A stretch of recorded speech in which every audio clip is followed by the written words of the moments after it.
Senator Lisa Murkowski, one of just 5 Republicans in the Senate who voted to impeach Donald Trump over the January 6th U.S. Capitol attack, announced Friday that she will run for re election next year and go up against a Republican challenger who's been endorsed by the former president. In her announcement, Murkowski gave a passing reference to the primary fight she faces next year to keep her seat in the upper chamber. In this election, lower 48 outsiders are going to try to grab Alaska's Senate seat for their partisan agendas, Murkowski said in the campaign video. They don't understand our state, and frankly, they couldn't care less about your future.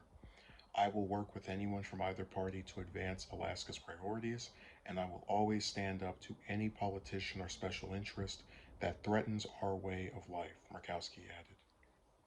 Trump has endorsed Republican challenger Kelly Tashibaka for Murkowski's seat.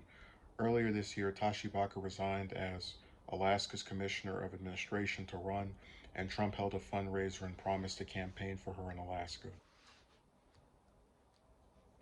Murkowski, who's been in the Senate since 2002, voted in January to impeach Trump for inciting the Capitol attack, along with all Democrats and independents and Republican Senators Mitt Romney of Utah, Susan Collins of Maine, Ben Sasse, Nebraska, and Pat Toomey of Pennsylvania. In July, the Alaska Republican State Central Committee formally endorsed Tashibaka over Murkowski's impeachment vote. And then after that, they say, my heart is and always has been in Alaska, and that's why I'm proud to announce my campaign for re election to the U.S. Senate in 2022, Murkowski said in her announcement Friday. So I had to go to another website that's not The Hill to get this information. I don't know why they couldn't just do an article. Maybe they did and I didn't see it, but I think they didn't do an article because they like to pick and choose who they cover. Um, I'm not surprised she's running for another term because the thing is, when people don't assign themselves limits on how long they want to stay, usually they keep seeking out the position because they like it or, for whatever personal reason they may have. Um, I should also mention that with this race, there was at one point some speculation that Palin, the former Republican vice presidential nominee from 2008, would get involved because she was so disgusted with Murkowski for the impeachment vote. And I guess that's what I find so frustrating about the coverage of Murkowski. I've spoken about my wanting to do some video or documentary or whatever that just catalogs all of her votes that I like. Whether that's when she voted against DeVos or when she was one of the 3 Republican senators to vote against net neutrality with the Democrats. Um, there's a lot of, and we can also bring up Kavanaugh, but it's so sad to me, right, that there were multiple instances of her having some specific variance from the rest of her party before the impeachment vote of this year, and it just gets completely sidestepped and glossed over. And it really shows you how insane the leadership in these various authoritative chambers are. You have this part in the article where they mention how just her one vote to impeach Trump was enough for the Alabama Republican Party to endorse her opponent over her. Oh, excuse me, the Alabama Republican State Central Committee. Ah, this one vote, which didn't matter anyway because Trump still got acquitted again, was enough for them to say, hey, look, we know that we've endorsed you in the past, we liked you, but bye, skedaddle. So now we have to go over to what are her chances of winning. And I feel pretty similar to the position I had with Collins last year when she was running for her 5th term. I, I, I can't say for sure which way it's going to go. Let's talk about the negatives first. You have Trump, who is very adamant about like getting revenge on people that he feels weren't loyal to him. So that's what that he's doing that to Cheney as well, and arguably more so because she's in a leadership position, and it will, I guess, or was, excuse me, when she did that vote before she got replaced by Stefanik. Um, so he probably will spend more time on Cheney, I would imagine. But he's going around. He's popular.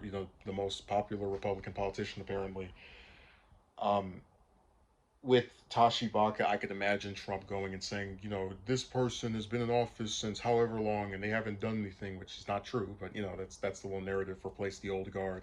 I remember even at this one crazy woman that was like, "Oh, I'm voting all the incumbents out." It's like, why?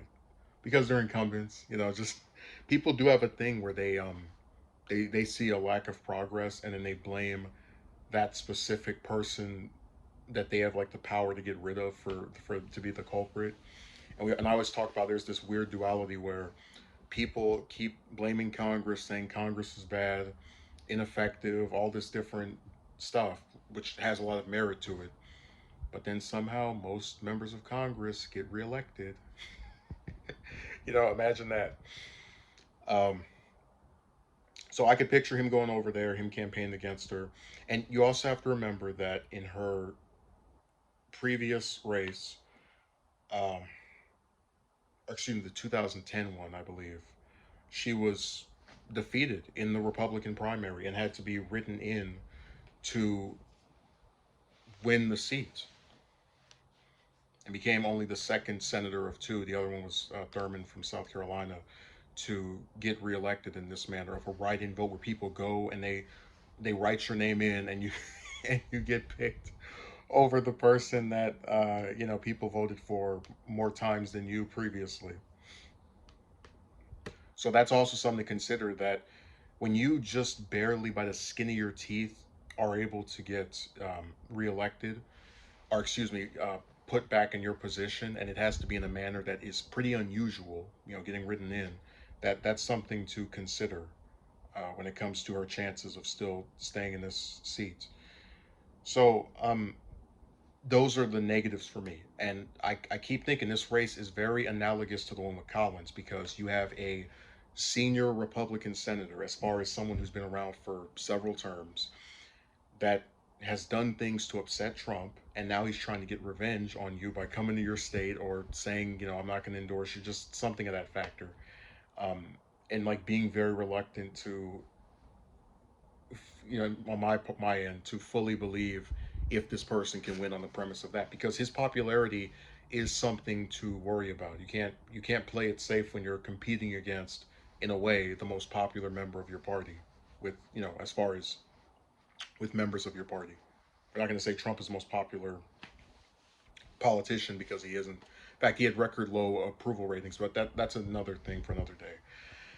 But going to the positive stuff that's on her side, there is the fact that she won that race with the write-in votes, and again, that's an extremely unusual thing, and it shows that a lot of people in the state of Alaska like Murkowski, and I can even pull up the article in an edit video where McConnell, um, several years back, said that no one was beating Murkowski in Alaska. And you know, I just think people when they see some new person running against an established politician, they always assume that they're going to win, they're going to beat them, and they give all these speeches. But the reason Murkowski keeps getting reelected over and over, including being one of only two senators ever to be written in and win by doing this, is because she's well liked in her home state. And I think what may end up happening, if we're going to bring up the thing with Collins again, is you'll have polls where she's not doing that well, right? And then during the actual primary night, you'll see an upsurge from just different people that came out and said, "Yeah, it was really cute to get Trump's little stooge girl running against Murkowski, but let's have her get another term." So I'm really divided on this. I don't know which way it's going to go. Um, there are factors that are in her favor, like you know getting reelected in that very unusual way. Um, and Trump probably isn't going to be fully committed to just going to Alaska and camp because he's trying to do this with everybody that voted against him. You know, get revenge. Like I lost my job, so you're going to lose your job too. Um, but then you also have to worry about: do you have enough sycophants of this man to get rid of a senator that they've had for years and seemingly liked?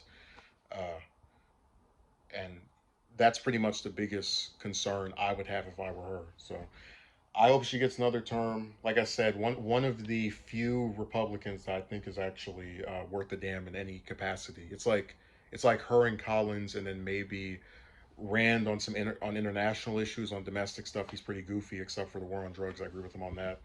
So whenever there's one of them that I think shows some exceptional, unique qualities, I want to see them get reelected. So, um, I donated to her campaign at one point before. I'll do it again.